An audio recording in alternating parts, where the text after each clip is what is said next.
जय हिंद दोस्तों, मैं नवीन शर्मा आप सभी का स्वागत करता हूं। आशा करता हूं आप सब एकदम अच्छे हैं, एकदम बेहतरीन हैं। एक बार सारे प्यारे दोस्त बताएंगे आप सब कैसे हैं। उम्मीद करेंगे बहुत अच्छे होंगे, बहुत बेहतरीन होंगे। और दोस्त, हम लोगों ने शुरू किया था कल आपका यस्टरडे से टारगेट बैच को हिस्ट्री का। और कल का हमारा टारगेट था भारत पर जो विदेशी आक्रमण हुआ अरब और तुर्क, और साथ में दिल्ली सल्तनत की जो नींव पड़ी। ठीक है, तो ये हम कल का टारगेट पूरा कर चुके थे। आज का टारगेट हमारा होगा गुलाम वंश, खिलजी वंश, तुगलक वंश और सैयद वंश। एक बार थम्स अप करके बताइए जी भैया, हम आज के टारगेट के लिए रेडी हैं। और देखिए, टारगेट का मीनिंग क्या है। टारगेट का मीनिंग है आपका, सिर्फ आपको एग्जाम ओरिएंटेड जो चीज़ें हैं उनको बहुत ध्यान से देखना है। यानी कि सिलेबस हम सारा देखेंगे, सब कुछ पर एक नज़र रखेंगे, एक रिवीजन की तरह। लेकिन जो बहुत इंपॉर्टेंट फैक्ट है, जिनको मैं बॉक्स में बंद करता हूँ, उनको आप सब लोगों को कभी भूलना नहीं है। ओके, नरेंद्र यादव जी, अंजलि सिंह सोलंकी, बहुत बढ़िया, प्रतिभा चौहान, सुजेता कुमारी, अजय, कृष्णा, उत्तम, विजय दास, बाबरिया, जुगनू, प्रियंका, पूजा भारती, पिंकी, सभी साथियों का स्वागत है। तो कंटिन्यू करते हैं, थम्स अप कर दीजिए। और ये हमारे टॉपिक्स हैं जो हम अगले टारगेट्स, कौन से टारगेट को किस दिन पढ़ेंगे। ठीक है, यहाँ पर देखते हैं। तो हमने कल आपको बता दिया था ये सारी चीज़ें कि दिल्ली सल्तनत में 5 वंश हुए, उनका क्रम भी हमने जाना था, जी के टी सी असल। गुलाम, फिर खिलजी, फिर तुगलक, फिर सैयद, फिर लोधी। ये मैं आपसे कभी भी पूछूंगा तो आपको पता होने चाहिए। तो गुलाम वंश दिल्ली सल्तनत का पहला वंश है। ठीक है, और गुलाम वंश को ही हम किस नाम से जानते हैं, आपका दास वंश के नाम से जानते हैं, दास वंश के नाम से। ठीक है, इसी को साथी दास क्यों, क्योंकि इसमें जो अधिकतर राजा हुए वो किसी न किसी राजा के दास रहे थे, किसी न किसी शासक के वो गुलाम रहे थे। बहुत सारे इतिहासकारों ने इसको इलबरी वंश से जुड़े होने के कारण इलबरी तुर्क और साथ में ममलूक वंश भी कहा गया है। गुलाम वंश में कुल 11 शासक हुए, और कुतुबुद्दीन ऐबक गुलाम वंश का संस्थापक है, ये हमने आपको कल भी बताया था। तो गुलाम वंश का संस्थापक कौन है। टारगेट बैच में साथी अतिरिक्त बातें मत करना। अभी ना तो स्टैटिक जीके की हम कोई बात कर रहे हैं, ना अतिरिक्त बातें, सिर्फ यहाँ पर फोकस करिए हम क्या मार्क कर रहे हैं। इसके अलावा आपको बात करते हुए नहीं दिखना, नहीं तो आप टारगेट से भटक रहे हैं। ठीक है, ओके। तो क्या बोलेंगे, कुतुबुद्दीन ऐबक 1206 से 1210 गुलाम वंश का संस्थापक रहा। और भारत में जो इसने सेंटर बनाया वो बनाया आपका कहाँ पर, लाहौर में। देखना ध्यान से, कहाँ पर, लाहौर में। यानी क्या राजधानी इसकी दिल्ली है, मैं आपसे पूछूं तो आप कहेंगे नहीं भैया, लाहौर में था। इसने मिलिट्री कैपिटल इंद्रप्रस्थ यानी दिल्ली के पास में बना रखी थी। और ये मोहम्मद गोरी का गुलाम था। बताइए जरा, कल हमने आपको बताया था गोरी के कितने गुलाम थे। तो गोरी के 4 गुलाम थे, यलदौज, कुबाचा, मोहम्मद आपका कुतुबुद्दीन ऐबक, और साथ में मोहम्मद बख्तियार खिलजी, 4 थे टोटल। ओके, आते हैं। गोरी का गुलाम था। गोरी ने इसको मिर्जा अजीज कोका नाम से मिर्जा अजीज कोका एक व्यक्ति था, उससे खरीदा था। क्योंकि पहले क्या होता था, गुलामों की खरीद फरोख्त बहुत होती थी। जैसे आज आप बाजार से सामान खरीद लेते हैं, पहले राजा लोग अपनी सेना में भर्ती करने के लिए गुलाम या दासों को खरीद लेते थे। मोहम्मद गोरी ने ऐबक को 2 उपाधि, मलिक और सिपहसालार दी। ऐबक गोरी का दामाद भी बना, और गोरी ने इसे शुरुआत में अमीर आखूर पद दिया। बहुत बार रिपीट होता, अमीर आखूर एक पद था दिल्ली सल्तनत में। वो क्या है, तो वो घोड़े के अस्तबल का प्रमुख होता था, यानी कि जहाँ घोड़े रहते हैं उसकी देखभाल करता था, सफाई, घोड़ों की मालिश, ये सब करता था। ठीक है, ऐबक को, ऐबक जो है, इसको ऐबक को पील बख्श कहा जाता है, क्योंकि अपनी विजय के बाद में इसने हाथियों का दान करता था ये। लाख बख्श, लाखों का दान ये करता था। इसको हातिम द्वितीय कहा गया है, एक फारस के शासक से इसकी तुलना की गई है। कुरान इसको याद थी पूरी तरह से, तो इसको कुरान खां भी कहा जाता था। ऐबक ने कभी भी अपने नाम का कोई सिक्का नहीं चलाया, कभी नहीं, और ना ही खुतबा और प्रशंसा पत्र पढ़वाया, और ना ही खुद को उसने राजा कहा। उसने क्या बोला खुद को, मलिक और सिपहसालार। यानी कि वो मोहम्मद गोरी के गुलाम के तौर पर शासन करना चाहता था, और खुद को राजा नहीं कहता था। ऐबक एक गुरु का शिष्य था जिनका नाम है बख्तियार काकी। और बख्तियार काकी आपका सूफीवाद से जुड़े रहे थे। आप हमें बताएं, भारत में सूफीवाद के जनक कल हमने कौन बताए थे आपको। बख्तियार काकी के जो गुरु थे वो थे मोइनुद्दीन चिश्ती, और कल हमने आपको बताया कि यही आपका किसके, भारत में सूफीवाद के जनक थे। इन्हीं बख्तियार खाकी की याद में आपका क्या बनाया गया, कुतुब मीनार को बनाया गया, कुतुब मीनार को। शिव पूजन कुमार जी, बहुत thank you, very good. Sir क्या हमको इसका हिस्ट्री का नोट्स बनाना? नहीं बच्चों, इसको मोबाइल से पढ़ना, इसको मोबाइल से पढ़ना, और जो शॉर्ट नोट हम आपको बता रहे हैं उसको बहुत छोटा छोटा लिख लेना, या आप उसका पीडीएफ प्रिंट करवा सकते हैं। पीडीएफ प्रिंट कराने के लिए पैसे नहीं है, ठीक है? तो आपके पास जो भी जर्नल सोर्स होगा, कोई किताब होगी, उससे आप देख सकते हैं, और साथ में वहाँ पर इन चीज़ों को मार्कअप कर लेना। आपने कहीं यूट्यूब से कभी नोट्स बना, आप कहेंगे नहीं भैया मैंने तो कुछ पढ़ा ही नहीं है कभी भी, ना मेरे पास कोई बुक है, ना मैंने कभी कुछ पढ़ा है, ना मैं लिखना जानता हूँ, ना मैं पढ़ना जानता हूँ, तो बच्चे फिर इंतजार करिए, फिर 1 वर्ष का समय लगता है कम से कम, है ना? उतना मान के चलना पड़ेगा। बख्तियार काकू के गुरु जो थे वो मोइनुद्दीन चिश्ती थे। और ऐबक की अगर हम बात करते हैं, ऐबक ने क्या क्या बनवाया था? एक 2.5 दिन का झोपड़ा, 2.5 दिन का झोपड़ा इसने बनवाया था अजमेर में। दरअसल में ये 2.5 दिन का मतलब है, एक दिन में कितने घंटे होते हैं? 24। तो ये 60 घंटे में बना था, 60 घंटे में, यानी कि ये आपका 60 आवर्स में बना। पहले ये संस्कृत का एक महाविद्यालय था जिसको विग्रहराज ने बनवाया था। इसने इस आपका संस्कृत के महाविद्यालय को तुड़वा करके उसकी जगह 2.5 दिन का झोपड़ा बनवाया, और 2.5 दिन का झोपड़ा एक मस्जिद है। आपसे पूछेगा, एग्जाम में कई बार पूछ लेता है 2.5 दिन का झोपड़ा क्या है, या ये इमारत क्या है? ये इमारत एक मस्जिद है। कुव्वतुल इस्लाम मस्जिद किसने बनवाई थी? ऐबक ने बनवाई थी। कहाँ पर? दिल्ली में बनवाई थी।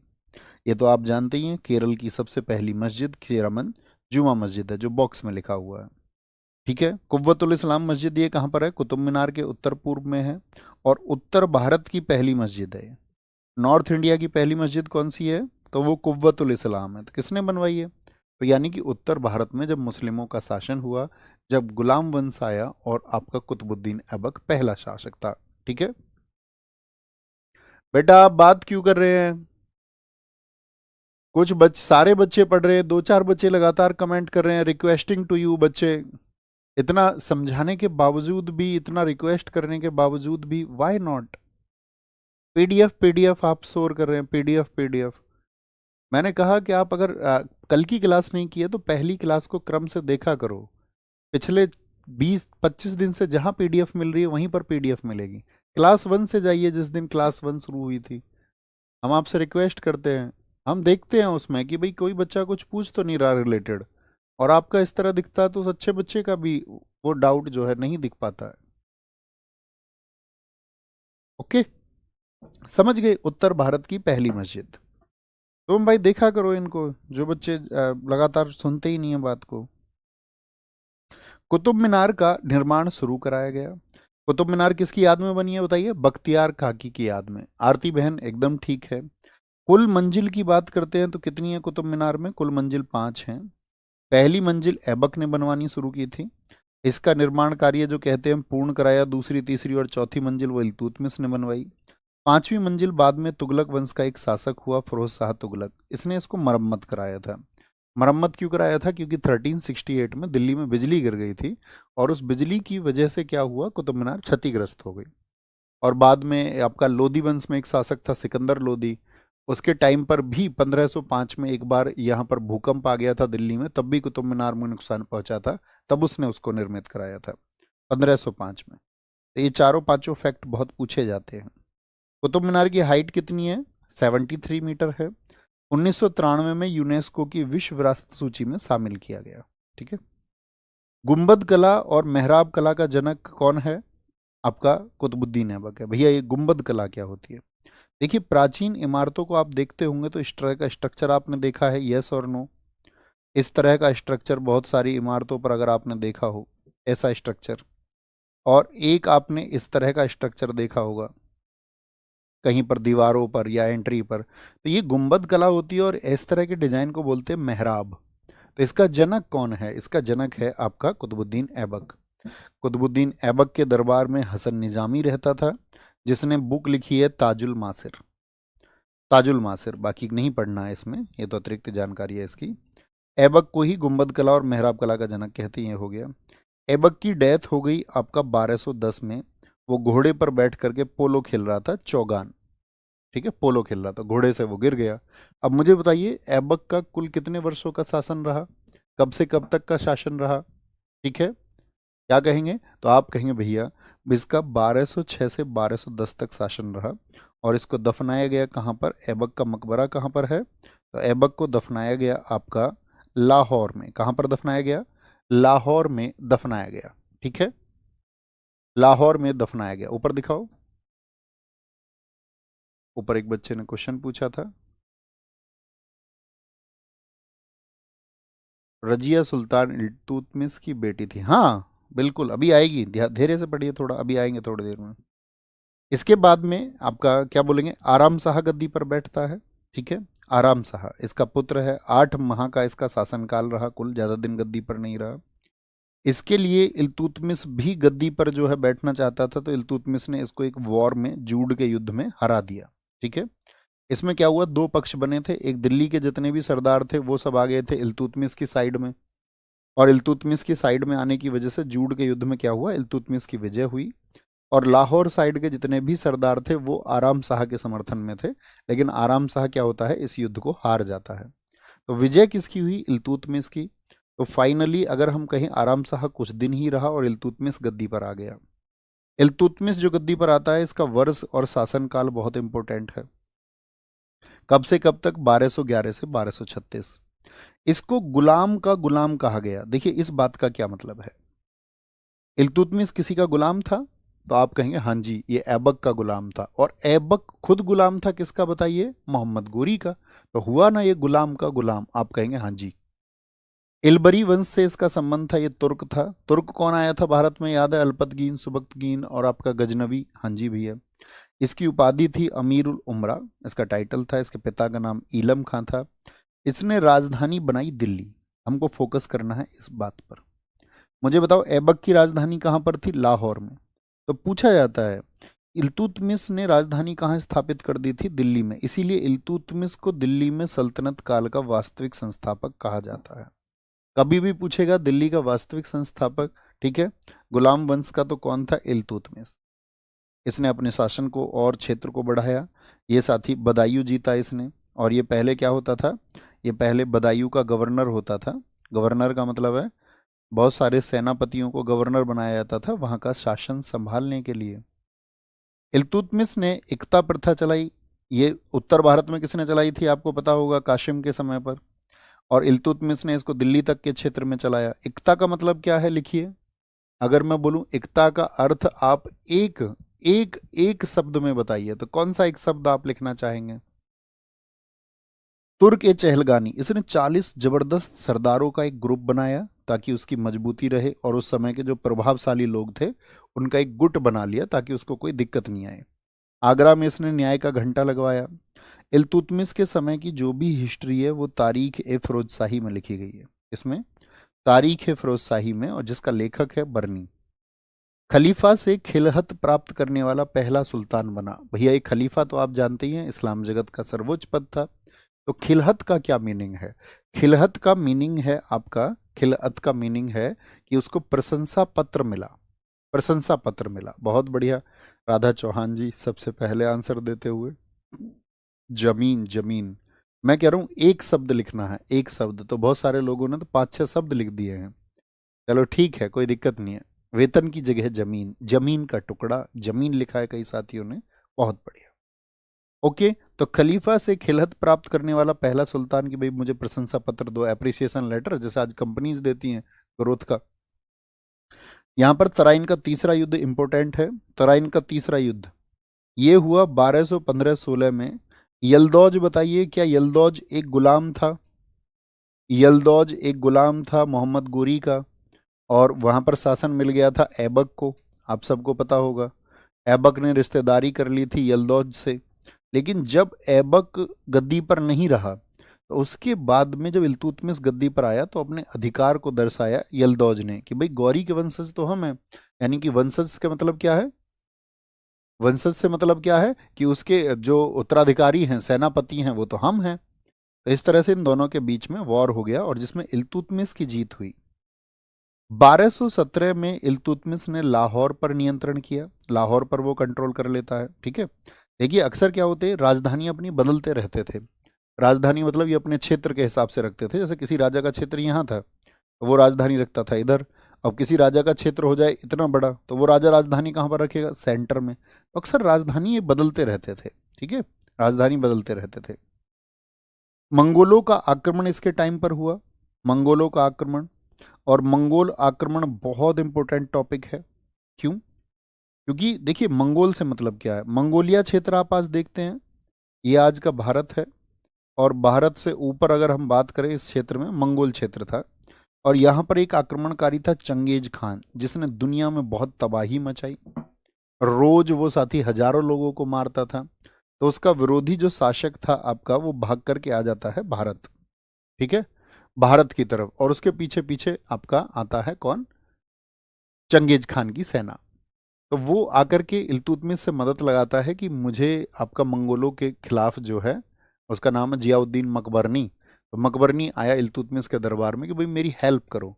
तो कहते हैं इल्तुतमिश ने बड़ी चालाकी से ये प्रयोग करते हुए, अपने मस्तिष्क का देखते हुए, कि अगर मैं इसकी हेल्प करूंगा तो पीछे से आएगा चंगेज खान और हमारे शासन को बहुत दिक्कतें होंगी।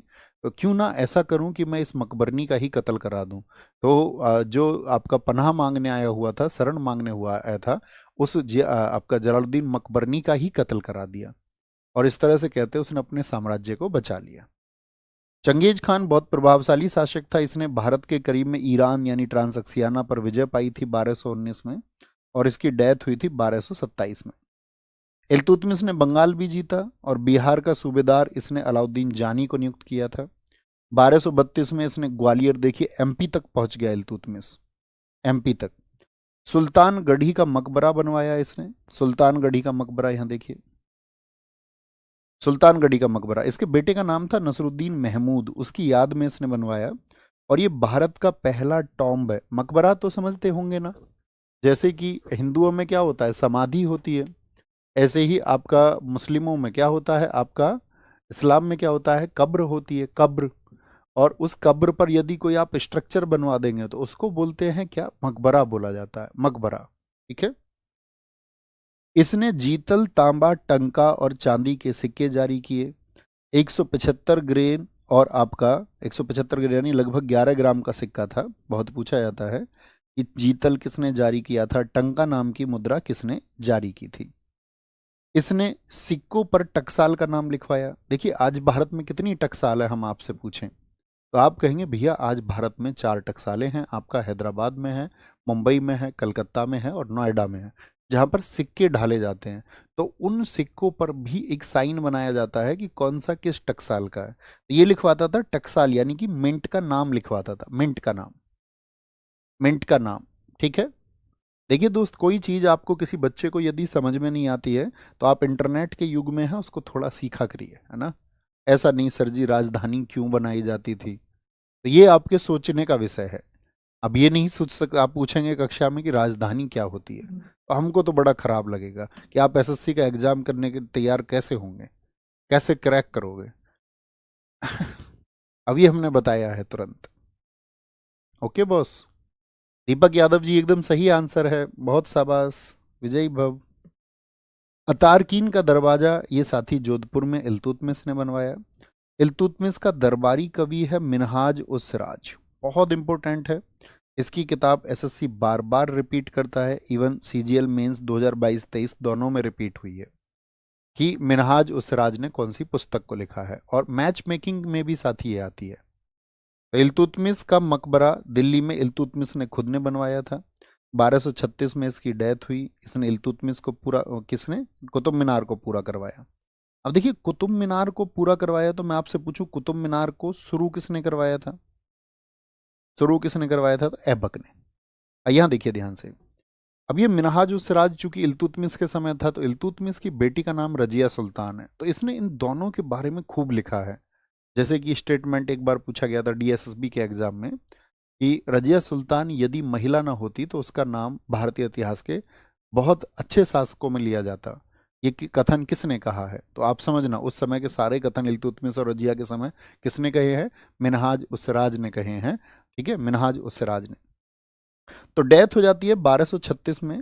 और आपका इल्तुतमिश का बेटा कौन, रुकनुद्दीन फिरोज गद्दी पर आ जाता है, जिसकी माँ का नाम था शाह तुर्कान। शाह तुर्कान एक, अगर मैं कहूँ तो अय्यास किस्म की महिला थी, बहुत अय्यासिया करती थी वो। और उसके पिता का नाम था इल्तुतमिश। इसकी भी मृत्यु हो गई आपका कब, इल्तुतमिश की 1236 में। ठीक है। तो ये इतना कमजोर शासक हो गया कि सारा कंट्रोल हो गया इसकी मां शाह तुर्कान के हाथ में।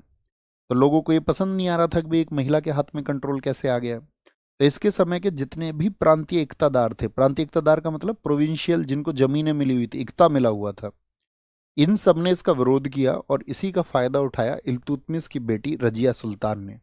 और वो लोगों के बीच में जाती है जुम्मे की नमाज के दिन लाल कपड़े पहन करके, कि उनसे एक दया दया के रूप में कि वो उसका साथ दें। ठीक है।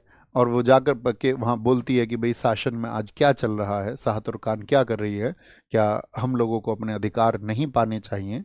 अब शाह तुर्कान के जो अत्याचार है उससे सभी लोग परेशान थे। तो उस भीड़ ने जुमे की नमाज से निकल करके किले पर हमला बोल दिया, हेडक्वार्टर पर हमला बोल दिया दिल्ली में ही, और वहाँ सब लोगों को बंदी बना लिया गया। ठीक है। इस तरह से रजिया सुल्तान गद्दी पर आती है।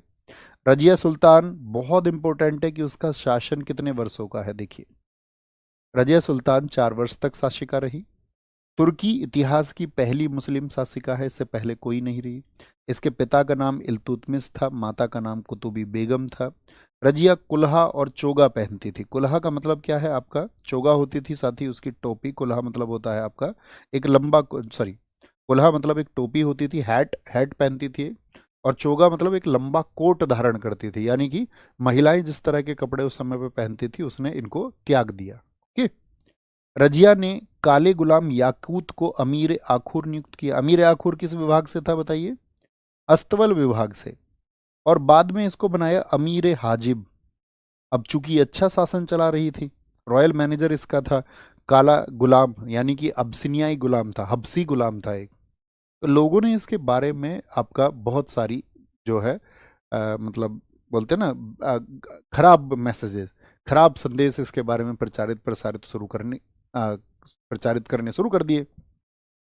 क्योंकि कहते हैं कि जब कोई आगे बढ़ता है और जीवन में वो तरक्की पाता है तो जो लोग उसे ईर्ष्या करते हैं उसके बारे में खराब बातें फिर करने लग जाते हैं। तो ऐसा ही किया किसने? लोगों ने, वहां की जनता ने। कहते हैं कि भाई रजिया सुल्तान तो जब घोड़े पर बैठती है तो इसको अपनी गोद में भर करके अब बैठाता है आपका काला गुलाम, यानी कि वो काला था एकदम से, जो वो अपसी होते हैं ना उस तरह से। और साथ में ये हमेशा साथ रहता है इसके। इस तरह की खबरें चलने लग गई। इसके खिलाफ बहुत सारे लोगों ने विद्रोह किए कि भाई एक लड़की शासक कैसे हो गई है। लोगों को तो एकदम से चैलेंज हो गया।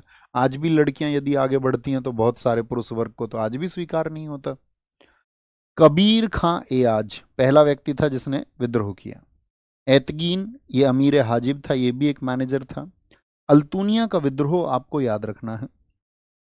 अल्तुनिया, अल्तुनिया साथी ये भटिंडा यानी कि पंजाब में था, पंजाब में था। और इसके खिलाफ विद्रोह कर दिया किसने? अल्तुनिया ने, रजिया सुल्तान के खिलाफ। रजिया सुल्तान पंजाब जाती है और वहां पर क्या होता है, उस युद्ध में याकूत मारा जाता है। और वहां पर किला था, किला मुबारक। कहां पर है ये? पंजाब में। और साथ में रजिया को कैद कर लिया जाता है।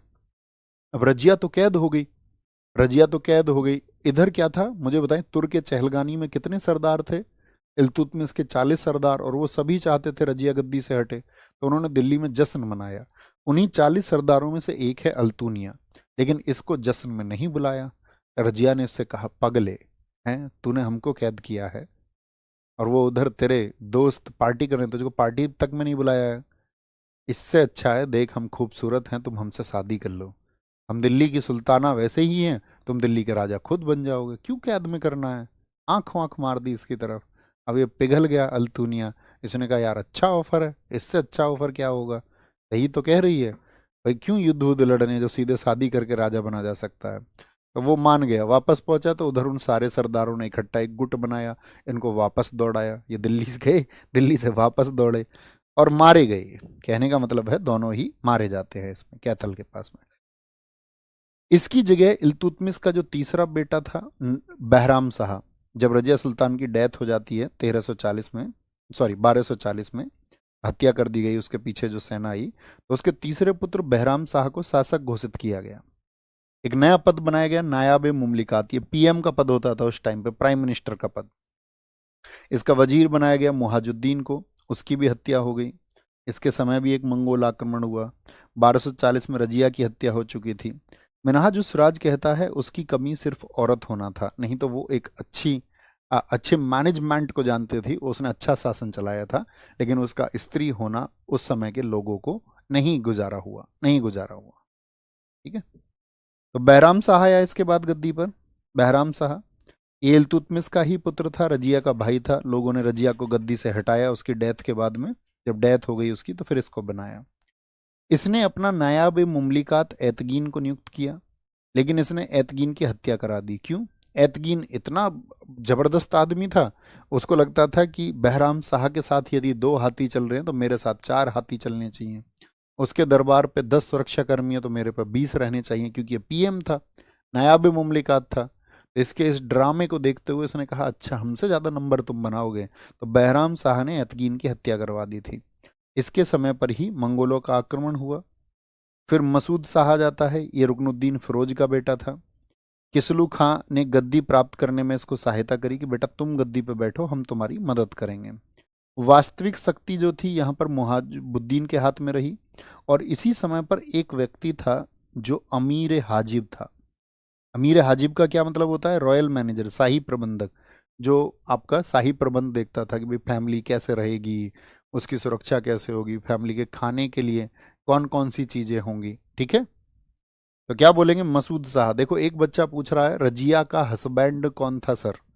अभी नहीं बताया बच्चों किससे शादी हुई रजिया की। हम दोनों साथ चलते हैं। अभी बताया। आशीष पासवान एकदम ठीक आंसर है। दीपक यादव एकदम सही आंसर है। Very good sir. MTS practice set होंगे बच्चों। नायक 2.0 हो चुका है एसएससी 2025 के सभी एग्जाम्स के लिए। नायक 2.0 प्रैक्टिस सेट मैं यूट्यूब पे करा चुका हूँ।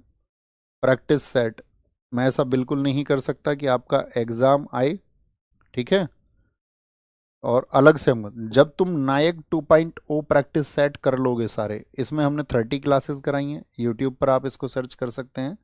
30 क्लासेस इसमें होंगी। और ये एमसीक्यू प्रैक्टिस है 2025 एसएससी के सभी एग्जाम्स के लिए।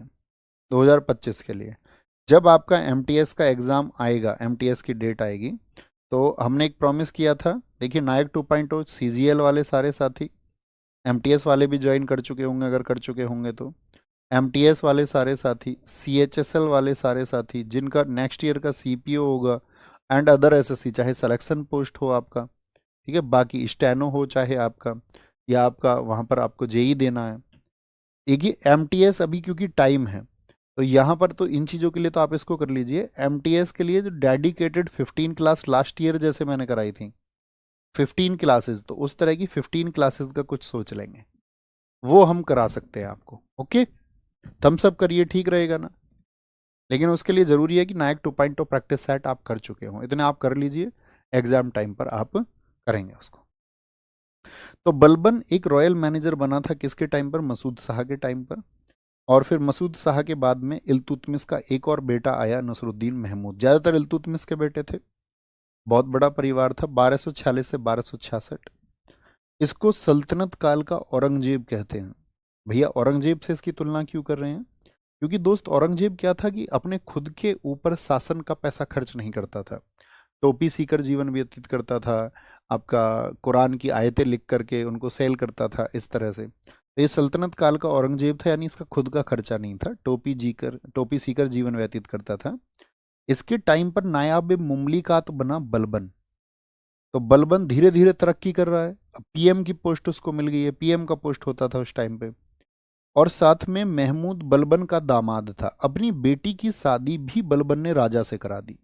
देखो खुद पीएम है और उसका दामाद कौन है? सुल्तान। तो कहने का मतलब है कुल मिलाकर के बहुत सारी शक्ति बलबन के हित में आई। और नसरुद्दीन महमूद की जब डेथ हुई तो इसको बोलते शमसी वंश का था ये, और शमसी वंश का खात्मा हो गया।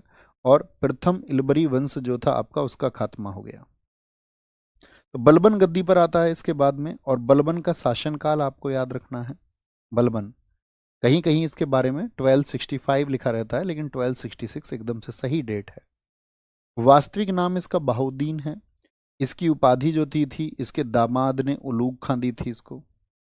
पूरा नाम इसका गयासुद्दीन बलबन था। इसके टाइम से जो वंश शुरू हुआ उसको द्वितीय इलबरी वंश, प्रथम इलबरी पहले वाले को कहते हैं, और इसको द्वितीय इलबरी या फिर आपका बलबनी वंश कहा जाता है। बलबनी वंश। इसने स्वयं को ईरानी नायक अफर सियाब का वंशज बताया, कह रहा है कि मैं उसकी फैमिली से हूँ। वो एक वीर शासक था ईरान का। अमीर शिकार ये बहराम शाह के समय पर बना था, शिकार विभाग का प्रमुख। अमीर आखूर और साथी आपका एक रॉयल मैनेजर, ये मसूद शाह के समय बना। नायब मुमलिकात किसके समय बना, सबसे ज्यादा ये पूछा जाता है। नसरुद्दीन महमूद के समय बना, अपने दामाद के समय बना। इसने स्वयं को बोला कि मैं नियामत खुदाई हूँ, यानी कि रिप्रेजेंटेटिव ऑफ गॉड हूँ, जो मैं कहूँगा वही होगा। जिल्ले इलाही, ईश्वर की छाया, शैडो ऑफ गॉड मैं ही हूँ। यानी खुद को सुप्रीम पावर समझता था बलबन की मेरे आदेश चलने चाहिए, मेरे आदेश। ओके। बलबन ने सिजदा और पाबोस का शुरुआत की, नवरोज त्योहार शुरू किया। सिजदा क्या था? अब चूंकि बलबन बहुत छुटकू सा था, बहुत छोटी हाइट थी उसकी, कुरूप था वो देखने में, और घोड़ों की मालिश से उसका कैरियर शुरू हुआ था, अस्तबल में घोड़ों की मालिश करता था। लेकिन धीरे धीरे वो गद्दी तक पहुंचा, उसने वो शक्ति जुटाई। और वो शक्ति उसने जुटाई तो उसने शुरू किया, जब उसने देखा था अपने जीवन में अत्याचार को, तो सिजदा। दरबार में सब लोग उसके सामने घुटनों पर आ जाएंगे एकदम से, ठीक है। और पाबोस उसके पैरों को चूमेंगे, रेंगते हुए आएंगे उसके पास तक। नवरोज ये एक फारसी त्योहार था, ईरानी त्योहार था, इसको इसने शुरू किया। तुर्क के चहलगानी के जितने भी 40 सरदार थे जो राजाओं का विद्रोह करते थे इल्तुतमिश के समय से ही, उस सब को नष्ट किया इसने, सबको खत्म करवाया। बहुत दंड दिए उनको, कहीं उसको कौड़ों से पिटवाया, कहीं उनको लटकवा दिया, कहीं स्त्रियों से पिटवाया उनको, ठीक है। मेवातियों के खिलाफ उसने लोह एवं रक्त नीति अपनाई। देखिए मेवाती कौन थे, ये हरियाणा के इलाके में थे, और दिल्ली में ये अक्सर लूटपाट करते रहते थे। बलबन के समय पे लूटपाट, तो बलबन ने क्या किया, 3,000 हट्टे कट्टे अफगान सैनिकों को मंगवाया, और उसने कहा दिल्ली के आसपास जितने भी लुटेरे हैं उन सभी का खात्मा कर दो। तो इसको कहा जाता है आयरन एंड ब्लड पॉलिसी, लोहा यानी कि तलवार, रक्त खूब बहाया गया। गैर इस्लामिक प्रथाएं इसने शुरू की, जैसे कि नवरोज त्योहार। सेना का इसने संगठन किया, और साथ में एक डिपार्टमेंट इसने बनाया था, दीवान ए आरिज, ठीक है। दीवान ए आरिज ये सैन्य विभाग होता था, खूब क्वेश्चन पूछा जाता है। दीवान ए आरिज विभाग का संबंध किससे है? सैन्य विभाग से है। कंबाइंड पीडीएफ नहीं डलवाई स्टैटिक जीके की, देख के बताओ, हमने बोला था। सैनिकों के लिए इसने नगद वेतन की शुरुआत देने की कोशिश की थी, लेकिन वो उसमें असफल रहा। इसने एक गुप्तचर विभाग बनाया, बरीद मोमालिक, ताकि जो गुप्तचर है उसको कोई व्यक्ति विद्रोह तो नहीं कर रहा, उसका ये खबर दें। सर नवरोज जम्मू कश्मीर का न्यू ईयर है। तन्नू गलत आंसर आपने दिया है, एकदम से फटीचर आंसर आपने दे दिया है। नवरोज नहीं, जम्मू कश्मीर का नवरेह है, नवरेह, ठीक है। देखिए बलबन से सब बहुत डरते थे, लेकिन फिर भी बलबन के टाइम पर एक बार विद्रोह हुआ था बंगाल में, तो ये बहुत पूछा जाता है, बंगाल में विद्रोह किसने किया था। और फिर अपनी सेना लेकर गया था बलबन यहाँ पर, और बलबन ने इनकी खाल उतरवाई थी सबकी, सही पूरी खाल चाहिए मुझे इनकी बॉडी की, उसमें भूस भरवा के उसको आपका क्या बोलेंगे, बंगाल के बाजारों में लटकवा दिया था 2,000 लोगों को इसने, ठीक है। बहुत कत्लेआम किया। बलबन ने इनकी खाल में भूसा भरवा दिया। बलबन का इक्तेदार अपने पुत्र बुगरा खां को इसने बनाया। बुगरा खां इतना डर गया था इससे, इसका जो बेटा था, उसने कह दिया था भैया मैं तो गद्दी पे बैठूंगा नहीं, इसका पता नहीं है कब दिमाग चटक जाए। इसके समय क्या नहीं डली है? डली हुई है बच्चों, पीडीएफ डली हुई है, पीडीएफ अपलोड है बच्चों, पीडीएफ अपलोड है। स्टैटिक जीके की लास्ट वाली क्लास में होगी ना, सबसे ऊपर स्टैटिक जीके वाले फोल्डर में सबसे ऊपर स्टैटिक जीके की जो साथी पीडीएफ है, कंबाइंड पीडीएफ, वो अपलोड हो चुकी है, वो देखना आप, है ना। थम्सअप करिए, मेरी बात पहुंच गई आप तक। तो बलबन की डेथ हुई आपका 1287 में, और बलबन का मकबरा नई दिल्ली में है, पूछा जाता है बलबन का मकबरा। इसके बाद में कैकुबाद गद्दी पर आता है, कोई इंपोर्टेंट बात नहीं है। उसके बाद में कैमूर्स आया, कैमूर्स जिसको गुलाम वंश का अंतिम शासक कहा जाता है। एक बात याद रख लेना, गुलाम वंश का अंतिम शासक था आपका कैमूर्स। तो गुलाम वंश अपनी जो है साथी लोकप्रियता खो चुका था, और इनके समय पर मंगोल आक्रमण अक्सर होते थे, और बुलंदशहर जो इक्ता होता था, बुलंदशहर जो जमीन का टुकड़ा था, इसका एक वफादार सेनापति था जलालुद्दीन खिलजी। जलालुद्दीन खिलजी ही वो व्यक्ति था जिसने बहुत सारे मंगोल आक्रमणों को विफल किया था। उसकी जो कमांडिंग थी वो बहुत शानदार थी, वो एक शानदार सेनापति था गुलाम वंश के समय पर। और जब इसने देखा कि गुलाम वंश के शासकों में अब उतना जोर नहीं रहा है, तो इसने क्या किया, इन सबको गद्दी से हटा करके, इनकी हत्या करवा करके एक नए वंश खिलजी वंश की नींव की। खिलजी वंश आप सबको पता है सबसे कम समय तक कौन सा वंश रहा दिल्ली सल्तनत पर? बिल्कुल ठीक है शुभम यादव जी। तो इसका संस्थापक कौन रहा? जलालुद्दीन खिलजी। इसकी उपाधि कैकुबाबाद, जब ये उसके समय पर था, इसको मिली थी शाइस्ता खां। सल्तनत काल का ये सबसे बुजुर्ग शासक था, इससे बूढ़ा आदमी कोई नहीं दिल्ली की गद्दी पर बैठा। इसी के समय एक जागीर होती थी इसकी कड़ा मानिकपुर, उसमें मलिक छज्जू ने विद्रोह किया। मलिक छज्जू के विद्रोह को दबाकर इसने वहां जिम्मेदारी अपने भतीजे को दी। क्या बोलेंगे? 1290 में कैमूर्स की हत्या इसने की और स्वयं को किलोखुरी का सुल्तान घोषित किया। दिल्ली का पहला सुल्तान ऐसा बना था जिसका हिंदू जनता के प्रति उदार दृष्टिकोण था, अब तक के किसी शासक का नहीं था। इसने जो राजधानी बनाई थी वो कहाँ बनाई थी? किलोखुरी बनाई थी। सुल्तान बनने से पहले यह कैकोबाद के समय दिल्ली सल्तनत का आरिज मालिक यानी कि सेनापति था। इसके दो बेटे थे, इब्राहिम खाने खाना और अरकली खां। ठीक है। कड़ा की जागीर इसने अपने भतीजे अलाउद्दीन खिलजी को दे रखी थी। क्यों दी थी? क्योंकि मलिक छज्जू ने विद्रोह कर दिया, वहां से उसको हटा के इसने जिम्मेदारी दी अलाउद्दीन खिलजी को। सन की अलाउद्दीन खिलजी, इतना सनक भरा हुआ सुल्तान जिसको सिर्फ और सिर्फ सिकंदर के जैसी चीजें प्राप्त करनी थी, वह भी दुनिया को जीतना चाहता था। ठीक है, इसीलिए कहा जाता है कि द्वितीय सिकंदर किसको कहा जाता है। तो ये कौन है? इसका भतीजा था अलाउद्दीन खिलजी। तो जलालुद्दीन खिलजी का शासन कब से शुरू हुआ? 1290 से। इसके समय पर जो दरबारी था वो था हसन देहलवी। अमीर खुसरो बहुत पूछा जाता है। अमीर खुसरो, अमीर खुसरो का वास्तविक नाम अबुल हसन था। जन्म इसका पटियाला में हुआ। आपका अमीर खुसरो के गुरु निजामुद्दीन ओलिया थे, जिनके समय पर दिल्ली में 7 सुल्तान बदले थे। और निजामुद्दीन ओलिया इनकी दरगाह, निजामुद्दीन स्टेशन भी है रेलवे स्टेशन दिल्ली में, आपने देखा हो। हाँ जी भैया। तो इनकी दरगाह है नई दिल्ली में। ये एक सूफी संत थे। अमीर खुसरो की अगर हम बात करते हैं तो अमीर खुसरो ने बुक्स लिखी। अमीर खुसरो ने भी बुक्स लिखी और इसके समय पर 8 शासक रहे थे। आपको पता होना चाहिए अमीर खुसरो को क्या कहा जाता है? तोताए हिंद। बहुत पूछा जाता है किस व्यक्ति को तोताए हिंद कहा जाता है। तो इसने बहुत सारी किताबें लिखी, जिनमें से आपको याद रखनी है किरान सादेन, याकूबाद और बुगरा खां का मिलन इसमें लिखा हुआ है। खजाइन उल फुतूह, खजाइन उल फुतूह, मिफ्ता उल फुतूह, लैला मजनू, नूर सिपीहर और तुगलक नामा, ये 5 किताबें आपको नहीं भूलनी है। ठीक है, ये किसकी किताबें हैं? ये अमीर खुसरो की बुक्स हैं, अमीर खुसरो की।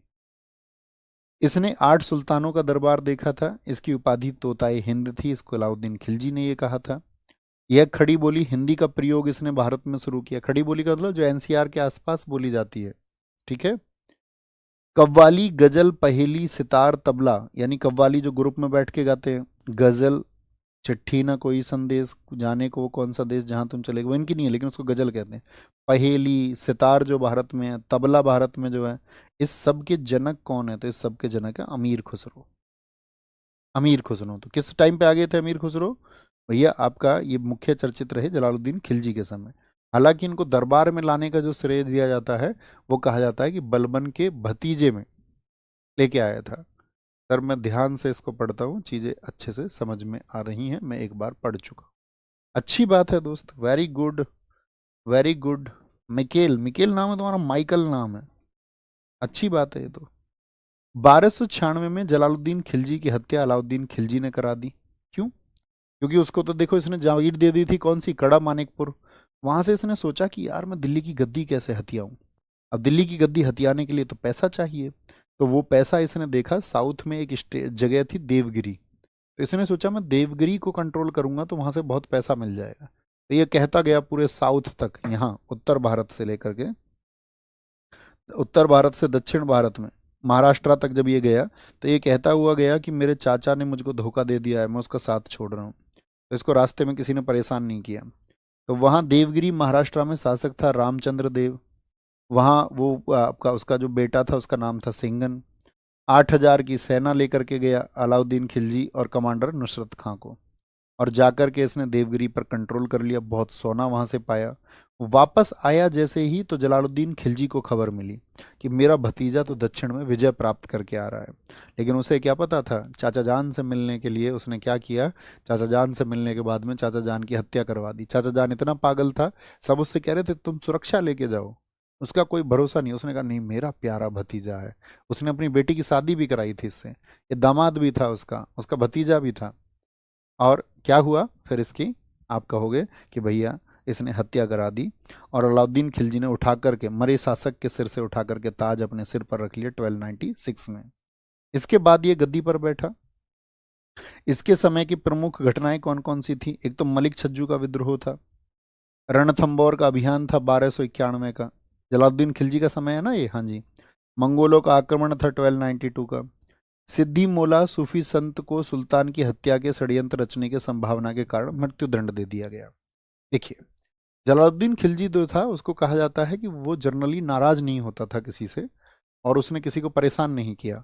लेकिन एक संत हुआ था दिल्ली में, एक सूफी संत कहते हैं सिद्धी मोला, कहते हैं कि उसके दरबार में बहुत लोग जलालुद्दीन खिलजी को हटाने की योजनाएं बनाते थे, और सबको ये लगता था कि जलालुद्दीन खिलजी तो दंड देगा ही नहीं। लेकिन जलालुद्दीन खिलजी ने एकदम से सिद्दी मोला को मारने के आदेश दे करके सबको चौंका दिया था, सबको चौंका दिया था। ये जलालुद्दीन खिलजी के समय की घटनाएं हैं। कहने का मतलब है जल अलाउद्दीन खिलजी गद्दी पर आया। खिलजी वंश कुल कितने वर्ष है? 30 वर्ष। अब आप देखोगे उनमें से 20 वर्ष तो अलाउद्दीन खिलजी का शासन रहा है। बचपन का नाम अली गुरसास, सबसे ज्यादा क्वेश्चन पूछे जाते हैं इससे। इसके अन्य नाम थे, सेकंड सिकंदर इसको बोलते हैं, सिकंदर ए युग को ये जीतना चाहता था, अमीर उल मोमदीन, जनता का चरवाहा, ये इसके नाम थे। इसके पिता का नाम सिहाबुद्दीन मसूद था, जो कि जलालुद्दीन खिलजी का भाई था। इसकी पत्नी का नाम था मेहरू, ये इसकी प्रिय पत्नी थी। अलाउद्दीन खिलजी की बेटी नहीं, जलालुद्दीन खिलजी की बेटी, जलालुद्दीन खिलजी की बेटी थी। दूसरी पत्नी थी इसकी जलालुद्दीन खिलजी की बेटी, ठीक है। और ये मेहरू जो थी आपका, ये मेहरू थी एक सेनापति इनके यहाँ था, मलिक संजार इसकी बहन थी, और बहुत प्रेम करता था वो मेहरू को। राज्याभिषेक इसका हुआ लाल महल में 1296 में, और लाल महल को बलबन ने बनवाया था। इसको कुशन लाल कहा जाता था। जलालुद्दीन ने इसे कड़ा मानिकपुर की जागीर दी थी, ये बात आप जानते हैं, ठीक है। आगे आएंगे। स्थायी सेना गठित करने वाला दिल्ली का पहला सुल्तान कौन था? स्थायी सेना, स्थायी सेना यही है आपका कौन? अलाउद्दीन खिलजी। और इसने क्या किया था? इसने सल्तनत काल की सबसे बड़ी सेना किसके पास में थी? वो इसी के पास में थी। और इसने भी वही डिपार्टमेंट आपका, जो सैन्य आपका आरिज विभाग था, उसको आगे बढ़ाया कि भाई सैनिकों की भर्ती करनी है। अलाउद्दीन खिलजी के विजय अभियान, इसने साथी जो अपनी विजय पाई नॉर्थ इंडिया में, उलूग खां इसका सेनापति था, और नॉर्थ इंडिया के लिए नुसरत खान इसका सेनापति था।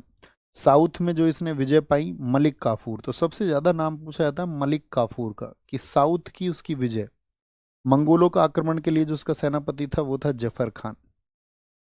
उत्तर भारत पर विजय को पढ़ते हैं। जब उसने नॉर्थ इंडिया के लिए अभियान शुरू किया, तो पहला अभियान उसने किया सबसे पहले गद्दी पे बैठने के बाद में, गुजरात अभियान। इनके ईयर याद रखना, बहुत बार ये ईयर मैच करने को पूछे जाते हैं। यहाँ पर राजा कर्मदेव था, उसको हराया, उसकी पत्नी कमला देवी से शादी कर ली, और कमला देवी को अपनी पत्नी बनाकर उसको मल्लिका जहां की उपाधि दी। यहीं से ही मलिक काफूर, जिसको 1000 दिनारी, दिनार उस समय पे करेंसी होती थी, 1000 दिनार में इसको खरीदा गया था मलिक काफूर को, और नुसरत खान ने ख्वाजा नामक व्यापारी से इसको खरीदा और दरबार में दे दिया। कहते हैं मलिक काफूर बहुत आपस में प्रेम करते थे, अलाउद्दीन खिलजी और मलिक काफूर, ठीक है। ये किस्म का प्यार था इनका। रणथंबोर का अभियान, तो इसने पहले टारगेट किस पर कर रहा है? देखिए इधर ये कर रहा है नॉर्थ इंडिया पर, उत्तर भारत पर, कि भाई पहले उत्तर भारत को हमको जीतना है। रणथंबोर में शासक कौन थे? नाम पढ़ लेना। 1301 में कौन थे? हमीर चौहान। लेकिन इनकी पत्नी ने शादी नहीं की, इनकी पत्नी ने जौहर कर लिया। जौहर का मतलब होता है खुद को आग के हवाले कर लिया। और रणथंबोर में जो धोखा दिया था हमीर चौहान जी को, वो दिया रणमल ने। लेकिन यहाँ पर इसका जो कमांडर था नुसरत खान, वो मारा गया था अलाउद्दीन खिलजी का। तीसरा सबसे महत्वपूर्ण अभियान आता है चित्तौड़गढ़ का अभियान। चित्तौड़गढ़ का अभियान ये 1303 का है, क्योंकि यहाँ पर शासक थे राणा रतन सिंह। उनकी पत्नी थी, पहली पत्नी उनकी नागमती थी, दूसरी पत्नी उनकी पद्मिनी थी। आपने मूवी भी देखी होगी पद्मावत, ठीक है। तो इनके ऊपर एक पुस्तक भी लिखी गई है पद्मावत, जो मलिक मोहम्मद जायसी ने लिखी है। किसने लिखी है? मलिक मोहम्मद जायसी ने। लेकिन मलिक मोहम्मद जायसी ने इस बुक को लिखा था 1540 एडी में, 1540 में, सन 1540 में। तो कितने वर्षों बाद ये घटना लिखी गई है? तो बहुत सारे लोग इसको क्या है आपका मानते नहीं है कि भाई ये घटना जो है इतने वर्ष बाद ये घटनाएं सही तरीके से लिखी गई हों। दो सेनापति थे राणा रतन सिंह जी के, गोरा और बादल, जिनको इन्होंने कैद से छुड़ाया था।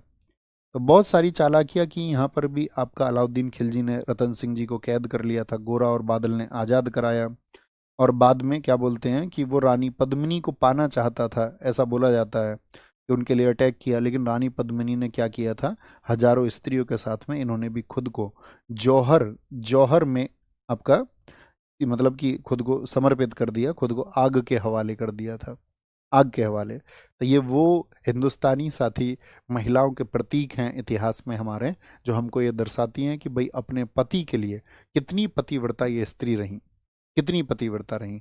जैसे एक कमला देवी थी, जिसने शादी कर ली, है ना, ऐसी भी होती हैं। यहाँ पर देखिए, अलाउद्दीन खिलजी ने चित्तौड़गढ़ का नाम बदलकर अपने पुत्र खिज्र खां के नाम पर खिजराबाद कर दिया था। और खिज्र खां को अपना उत्तराधिकारी कब घोषित किया उसने, चित्तौड़गढ़ अभियान में ही घोषित किया था। 1316 में खिलजी की मृत्यु के बाद 1318 में चित्तौड़ फिर से स्वतंत्र हो गया था। चित्तौड़ एक ऐसी जगह है जो ज़्यादा स्वतंत्र रहा, मुगलों से भी जिसने आपका लोहा लिया वो चित्तौड़ है।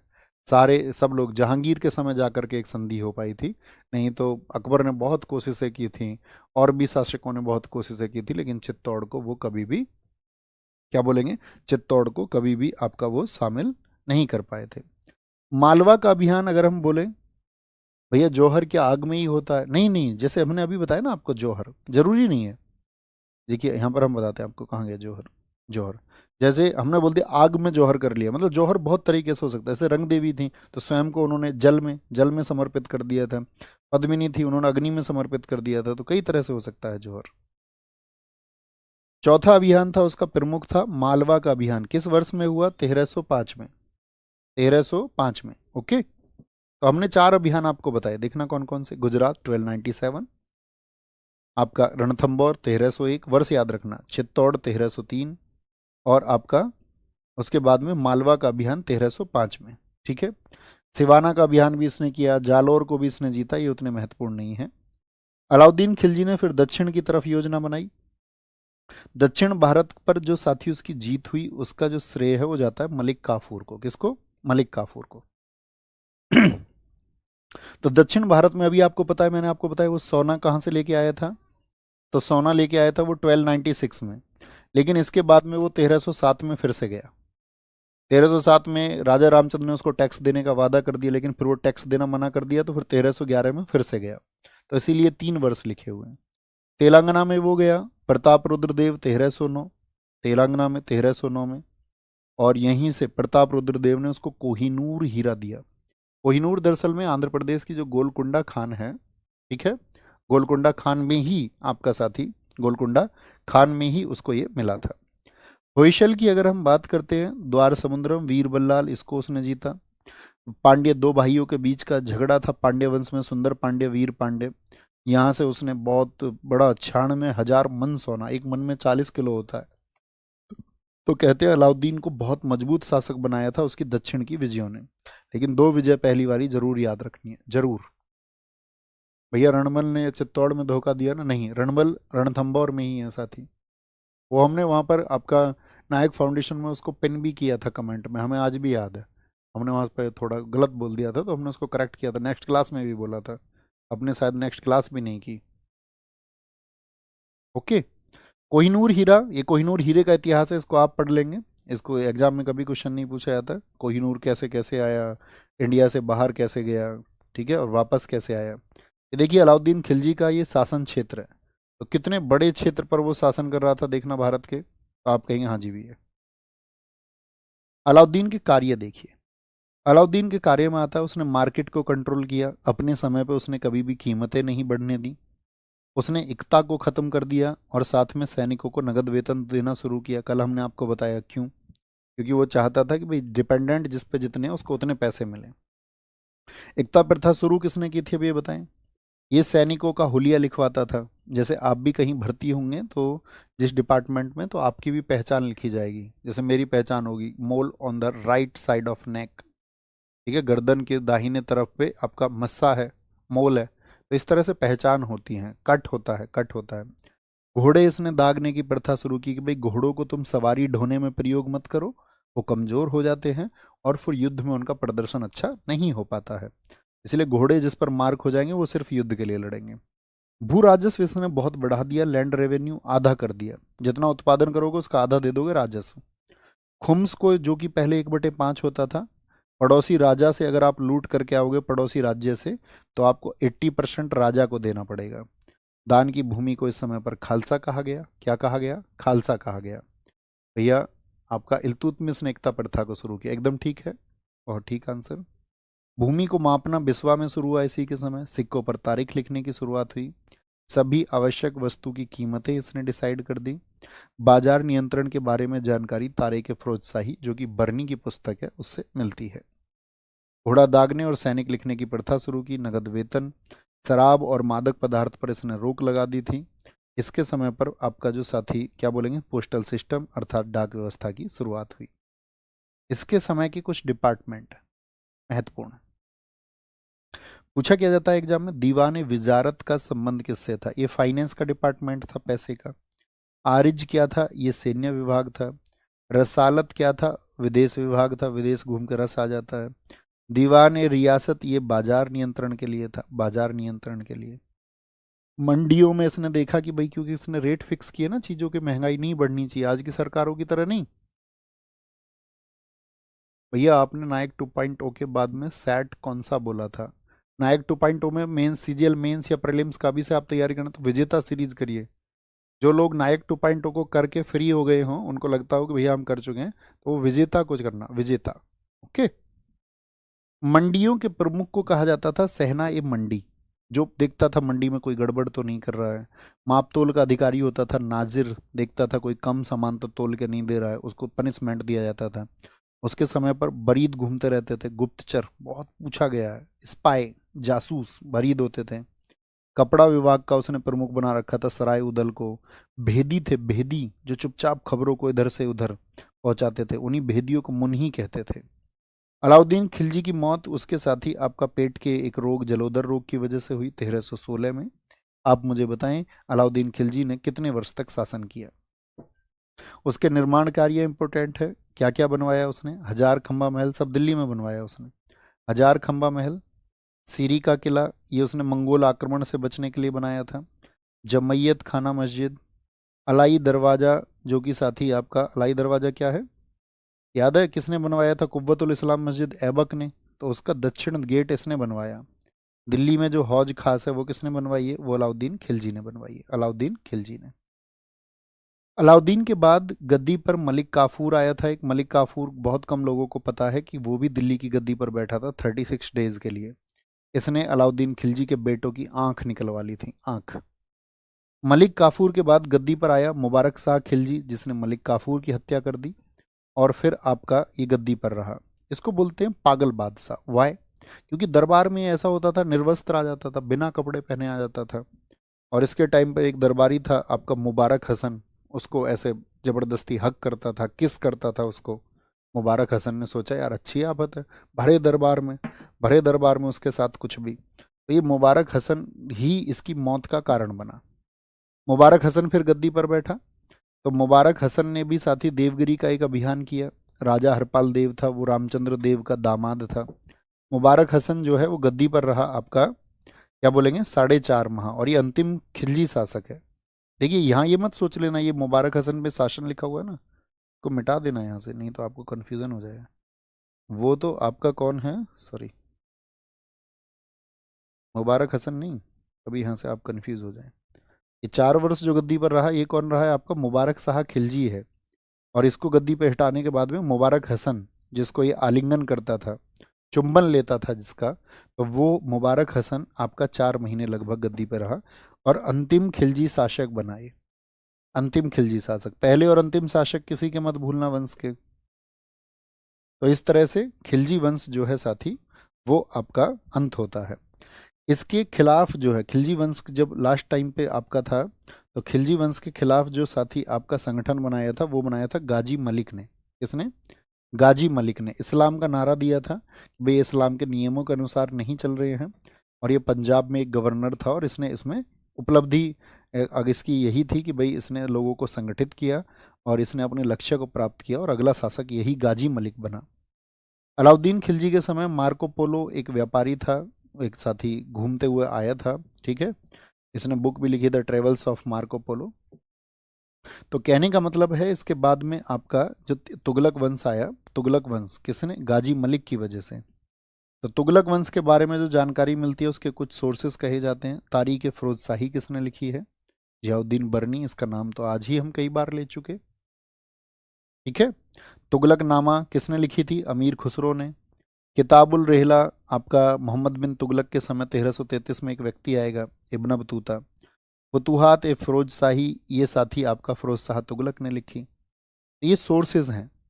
अभी हमने बताया आपको कौन था तुगलक वंश का संस्थापक जिसने इस्लाम का नारा दिया, गयासुद्दीन तुगलक। इसी को साथी हम बोलते हैं गाजी मलिक, इसी का नाम है गाजी मलिक। इसने कहा कि भाई देखो दरबार में क्या चल रहा है, उल्टे सीधे काम हो रहे हैं दरबार में, और ये इस्लाम के नियमों के खिलाफ है एकदम से, तो इसने इस्लाम का नारा देके सबको एकजुट कर लिया। इसका पिता बलबन के समय पे एक सैनिक था, इसने गाजी की उपाधि धारण की। गाजी का अर्थ हमने कल आपको बताया, लिखिए क्या बताया था, गाजी का अर्थ विधर्मी का कत्ल करने वाला। देखिए रिंकू सिस्टर ने बहुत अच्छा आंसर दिया है। उन्होंने कहा है कि आपका सबसे लंबा जो कार्यकाल है वो आपका तुगलक वंश का रहा है। बहुत बढ़िया।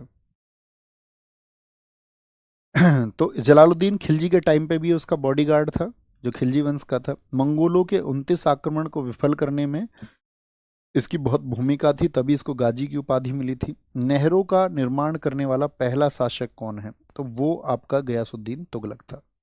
तो गद्दी पे आया 1320 में, सर्वसम्मति से गद्दी पर बैठा था, सबकी सहमति से। डाक व्यवस्था को अच्छा किया। खुसरो कहा कि हत्या करके इसने 1000 खंबा महल में अपना राज्यारोहण कराया, कभी नहीं पूछा जाएगा। अब इसके टाइम पे भी एक संत था दिल्ली में, निजामुद्दीन ओलिया। तो निजामुद्दीन ओलिया जो संत थे उन्होंने क्या, निजामुद्दीन ओलिया इनके पास भी लोग जाते थे कि भाई ये गाजी मलिक को आप गद्दी से हटाओ।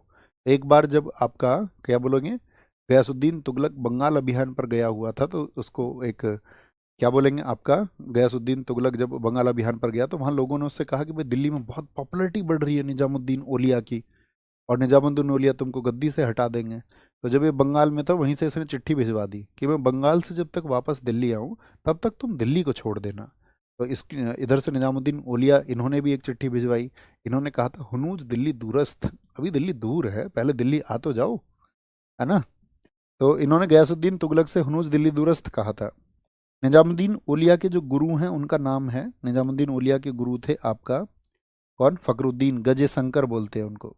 इन दोनों की बातचीत का एक वर्णन एक किताब में आता है, फवायदुल फवाद में, और इसको लिखा है हमीर हसन सिज्जी ने, इस किताब को अमीर हसन सिज्जी ने।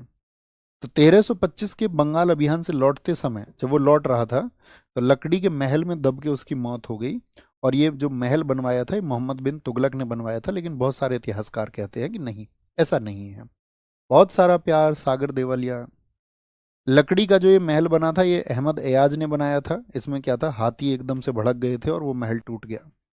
तो कहने का मतलब ये है कि जीएसटी यानी कि गयासुद्दीन तुगलक की मौत हो गई और वो गद्दी पर रहा 1320 से 25। उसके बाद में गद्दी पर आया आपका कौन, मोहम्मद बिन तुगलक। मोहम्मद बिन तुगलक जो गद्दी पर आया तो कितने वर्षों तक शासन रहा, देखिए यहाँ उसका 26 वर्ष, 26 ईयर्स, 26 ईयर्स। सबसे शिक्षित था, रक्त पिपासु जनता को खूब परेशान किया इसने, बेचारा सोचता अच्छा था काम उल्टा हो जाता था। इसका अन्य नाम था मलिक फकरुद्दीन, बचपन का नाम। जूना खां इसका टाइटल है, उलूग खां इसको कहा जाता है, जूना खां सबसे ज्यादा याद रखना। इसने स्वयं खलीफा की उपाधि अमीर उल मोमनून धारण की, अपने सिक्कों पर जिल्ले हिला शब्द अंकित कराया, खुद ही खलीफा की उपाधि ले ली, खलीफा वलीफा से नहीं पूछा। तो इसने शुरुआत में मुस्लिम वर्ग का बहुत विरोध झेला कि भाई खलीफा को सम्मान क्यों नहीं दे रहे हो, लेकिन इसने क्या किया, सभी वर्गों को बहुत सम्मान दिया, सभी वर्गों को। ठीक है। इसके समय पर जो माली थे आपका लादा और पीरा, नाई, फिरोज, रसोईया, मंका, ये इसके समय के चर्चित व्यक्ति हैं। इसने 4 असफल प्रयोग किए। देखिए इसका फेलियर क्या है। पहले इसने सोचा कि मैं राजधानी जो है वो भारत में हमारा क्षेत्रफल सब जगह है और राजधानी दिल्ली जो है सेंटर में नहीं है, तो उसने सोचा कि हम बना लेते हैं महाराष्ट्र में, ये देश का सेंटर हो जाएगा। तो सेंटर में बनाना चाहते थे। तो ये जनता से बोलता है कि भाई तुमको चलना है अभी कहाँ पर, आपका राजधानी परिवर्तन इसने किया, बोला दिल्ली से चलो देवगिरी महाराष्ट्र, 2000 किलोमीटर दूर जनता चल दी। और जनता को ऐसा नहीं, इसने बेचारे ने तुम्हारे रहने खाने की सब सुविधाएं मिलेंगी, वहां तुम्हें जमीनें मिलेंगी, भत्ता मिलेगा तुमको वहाँ रहने के लिए, ठीक है, और लोगों को कोई समस्या न हो, रास्ते में सराय, खाने के लिए चीज़ें, और आपका आराम स्थल, सब कुछ बनवाया इसने। लेकिन वहाँ पहुँच करने के बाद में बीमारी फैल गई, उधर प्लेग बीमारी फैल गई, तो लोग इसको वापस लाना पड़ा इस राजधानी को, तो इसीलिए इसको बोलते थे खून पीने वाला, लोग बोलते थे। तो दिल्ली से देवगिरी, इसका नाम इसने क्या कर दिया था, देवगिरी का दौलताबाद, क्या कर दिया था, देवगिरी का नाम बदल के दौलताबाद कर दिया था। इब्न बतूता, क्या बोलते हैं इसको, इसको बोलते हैं, बहुत सारे लोग कहते हैं कि इब्न बतूता ने कहा है कि इसने जो राजधानी बदली वो पत्रों की वजह से बदली, क्योंकि कहते हैं दिल्ली में लोग इसको गालियां लिख लिख के पत्र भेजते थे, गाली लिख देते थे, अपना नाम लिखते नहीं थे, तो कहते हैं बहुत परेशान हो गया था, चिट्ठी फेंक दी जाती थी इसके नाम की। एएल श्रीवास्तव ने कहा है नहीं, मंगोल आक्रमण अक्सर होते रहते थे तो दिल्ली पर खतरा रहता था, इस वजह से इसने बदली है। बर्नी ने कहा है नहीं, सेंटर होने की वजह से उसने ऐसा किया होगा, ठीक है। मोहम्मद बिन तुगलक, एमबीटी बोल रहे हैं, मोहम्मद बिन तुगलक ने 2.5 वर्ष स्वर्ण द्वारी, एक जगह है कड़ा, प्रयागराज, जो आपका कड़ा मानिकपुर, आपका अभी बताया था हमने, जागीर, वहां गंगा तट पर इसने बताए थे। 1335 में इसने पुनः दिल्ली को राजधानी बनाया, ठीक है। अच्छा, दूसरा इसका फेलियर क्या रहा, दूसरा फेलियर रहा सांकेतिक मुद्रा, टोकन करेंसी। सांकेतिक मुद्रा समझते हैं, सांकेतिक मुद्रा ये होती है, जैसे आज आपके पास आरबीआई का एक नोट है, उस नोट पर क्या लिखा हुआ है, 10 रुपए, तो उस 10 रुपए से आप 10 रुपए कीमत की कोई चीज ले सकते हैं, हाँ या ना। तो किसी एक मुद्रा को किसी सेंट्रल एजेंसी ने जारी किया और आपको अथॉरिटी दे दी कि इतने ही चीज का मूल्य आप खरीद सकते हैं, इतने ही मूल्य की वस्तु को आप खरीद सकते हैं, तो इसको बोलते हैं सांकेतिक मुद्रा। सोचो कितना एडवांस सोच के चल रहा था, लेकिन लोगों को तुम ज्यादा एडवांस सोच बताओगे तुमको डुबा देंगे, तुम्हारी चीजें उनके समझ में नहीं आएंगी, ठीक है। तो सांकेतिक मुद्रा 1329 में, जो कि कांसे की बनी थी, विफल रही। खुरासान अभियान इसने किया इराक वाले क्षेत्र को जीतने के लिए, लेकिन इसमें इसकी सारी सेना मारी गई। कराची अभियान, हिमाचल और चाइना की तरफ इसने अपनी सेनाएं भेजी, कहते हैं इसके चंद सैनिक जिंदा बचे, बहुत धन इसने बहाया इन चीज़ों में, तो इसने बहुत कमजोर कर दिया दिल्ली को। फिर इसने दोआब के कर में वृद्धि कर दी। दोआब क्या होता है, दोआब बोलते दो आब, दो नदियों के बीच की जो भूमि, यानी गंगा जमुना की जो उपजाऊ भूमि है उसके बीच में इसने टैक्स बढ़ा दिए, ठीक है। और फिर बाद में इसको लगा कि यार किसानों पे तो दिक्कत हो गई है, तो इसने किसानों की उम्मीद के लिए, किसानों को आपका सहायता देने के लिए एक ऋण दिया, जैसे आज केसीसी होता है, सोचो एडवांस था ये, ठीक है, पढ़ा लिखा व्यक्ति था, तो इसने आपका तकावी ऋण दिया था उनको। और फिर बाद में उनके लिए एक डिपार्टमेंट बनाया, दीवान ए अमीर को ही, कि भैया हमसे गलती हो गई। इसने सिक्कों पर कोई भी प्रशंसा नहीं लिखी जाएगी ये कहा। सिंगोली का युद्ध लड़ा इसने हमीर देव मेवाड़ से, जिसको इन्होंने, हमीर देव को इन्होंने कहा था विषम घाटी पंचानन, उपाधि इनकी है। नगरकोट विजय मोहम्मद बिन तुगलक ने पाई 1337 में। इसी के समय पर इब्न बतूता आया 1333 में।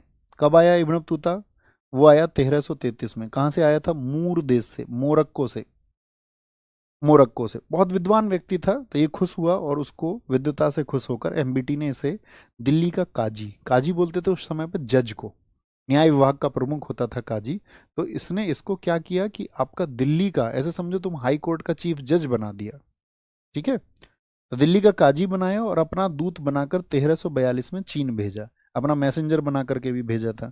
और आपका इब्न बतूता की जो बुक है उसका नाम है किताबुल रहला, क्या है, किताबुल रहला। मोहम्मद बिन तुगलक के समय पर ही दो राज्य स्वतंत्र हुए, हम आपको बताएंगे। 1336 में तो विजयनगर साम्राज्य, 1336 में विजयनगर साम्राज्य, दो भाई थे हरिहर राय और बुक्का राय, इन्होंने विजयनगर साम्राज्य की स्थापना की कर्नाटका में। दोनों भाइयों हरिहर राय और बुक्का राय के गुरुजी विद्याधर थे, इन्होंने अपनी राजधानी बनाई थी हम्पी, ये वहीं पर पढ़ेंगे हम। एमबीटी के समय 1347 में हसन गंगू ने बहमनी साम्राज्य की स्थापना की। ये दो साम्राज्य बने किसके समय पर, आपका, आप कहेंगे भैया मोहम्मद बिन तुगलक के समय पर।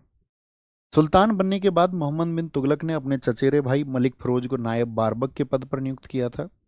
मलिक बयाज खिलजी को लखनौती का राज्यपाल नियुक्त किया था, ये पोस्टिंग है उसकी जो उसने अधिकारी बनाए थे।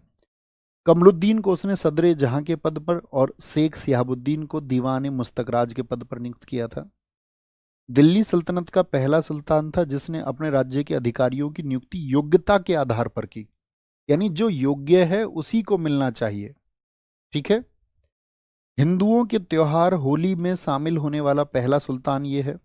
गायों के लिए गौशाला का निर्माण करने वाला पहला मुस्लिम शासक ये हुआ। दिल्ली का पहला सुल्तान जो अजमेर शरीफ गया, मुझे बताओ अजमेर शरीफ में किसकी, अजमेर शरीफ में, अजमेर शरीफ में बोलेंगे अभी फटाफट से, अजमेर शरीफ में मुझे बताएंगे एक बार फटाफट से कि भाई किसकी किसकी कब्र है।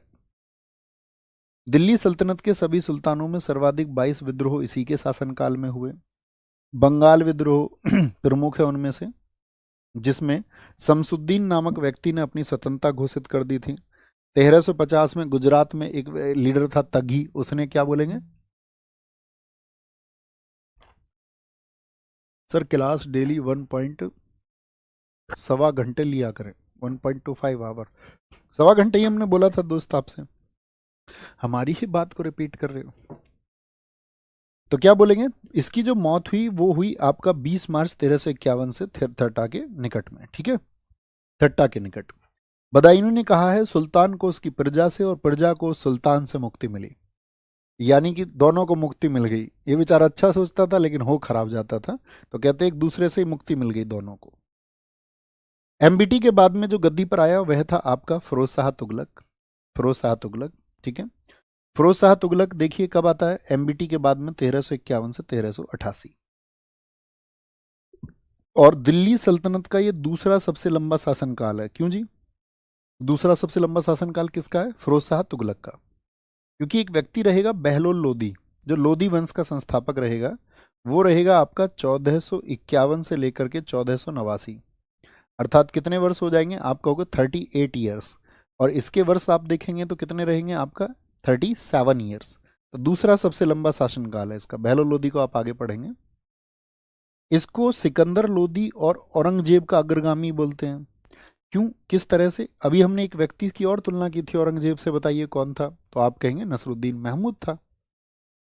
अब इसको सिकंदर लोदी, क्योंकि सिकंदर लोदी ने बहुत सारी रोक लोगों पर लगाई, गंगा जमुना स्नान पर रोक, ठीक है, इसी तरह की रोक बहुत सारी औरंगजेब ने लगाई थी, और इसी तरह की रोक फिरोज शाह तुगलक ने भी लगाई। तो ये एक आपका आरसी मजूमदार एक इतिहासकार है, उन्होंने कहा है। इसको सल्तनत काल का अकबर कहा गया है, ठीक है, एलियट ने। इसका वास्तविक नाम कमालुद्दीन फिरोज था। गयासुद्दीन तुगलक के छोटे भाई रज्जक का बेटा था, किसका, तो गयासुद्दीन तुगलक कौन है इस वंश का संस्थापक, उसका छोटा भाई था रज्जब, उसका बेटा, यानी इस संस्थापक का ये भतीजा है। इसकी माता एक हिंदू थी जिनका नाम था बीबी जेला। वजीर था इसका वजीर मकबूल। फिरोज शाह तुगलक का 2 बार राज्याभिषेक हुआ, 2 बार। एक बार तो उसको जब क्या बोलेंगे एमबीटी की मौत हो गई, दिल्ली में कोई और आपका दावेदार ना हो जाए, तो तुरंत सिंध में, और फिर जब दिल्ली पहुंचा, ठीक है, और दोबारा जब वो आपका दिल्ली पहुंचा तो 21 दिन तक उत्सव मना था। इसके शासनकाल को दिल्ली सल्तनत का सबसे भ्रष्ट शासनकाल कहा जाता है। तो सबसे भ्रष्ट शासनकाल किसका है दिल्ली सल्तनत का, वो है आपका फिरोज शाह तुगलक। एफएसटी बोलो, एफएसटी। तकावी ऋण जो मोहम्मद बिन तुगलक ने किसानों की मदद के लिए दिया था, उसने इसको माफ कर दिया। 24 टैक्स भी इसने हटा दिए, सिर्फ 4 टैक्स लगाए, खराज, यानी आप जो उत्पादन कर रहे हैं उस पर 1/6 देना होगा आपको उत्पादन का। जकात कर मुस्लिमों पर 2.5%, जजिया कर ब्राह्मणों पर इसने लगाया। तो ये सबसे ज़्यादा पूछा जाता है कि भाई ब्राह्मणों पर जजिया किसने लगाया था, ये लगाया आपका फिरोज शाह तुगलक ने। खुम्स जो अलाउद्दीन खिलजी ने 4/5 कर दिया था, इसने फिर से उसको आपका 1/5 अर्थात 20% कर दिया, 20%, ठीक है। सिंचाई कर इसने एक अतिरिक्त कर लगाया, 4 तो इसके प्रमुख कर है, इन चारों को याद रखना। बाद में इसने एक कर लगाया था सिंचाई कर, भाई जितना टैक्स आप कर रहे हैं उसका 1/10 दे दो, ताकि हम नहरें वगैरह खुदवा पाए, आपकी मदद करवा पाए। इसने इतलाक प्रथा शुरू की थी, इतलाक प्रथा ही भ्रष्टाचार का कारण बनी थी, ठीक है, इतलाक प्रथा ही भ्रष्टाचार का कारण बनी। तो क्या बोलेंगे, इसने सबसे ज्यादा नहरें बनवाई उपज का। इसने एकता प्रथा को पुनः शुरू किया और उसे वंशानुगत कर दिया, यानी कि अब तुम सेना में नहीं भी रहोगे तो तुम्हारे बच्चे को वो जमीन मिल जाएगी, तुम चाहे तो उसको अपने दामाद को भी दे सकते हो, चाहे तो तुम उसको जिसको दे दो। इसको ही विरासत का सिद्धांत कहा गया। इसके समय पर सर्वाधिक दास थे। इसने स्थायी सेना रखनी बंद कर दी थी। भित्ति चित्रकारी जो वो आपका क्या बोलेंगे वॉल पेंटिंग्स होती हैं, दीवारों पर चित्रकारी आपने देखी है अक्सर, आप कहेंगे हाँ जी भैया, इसने बंद करवा दी।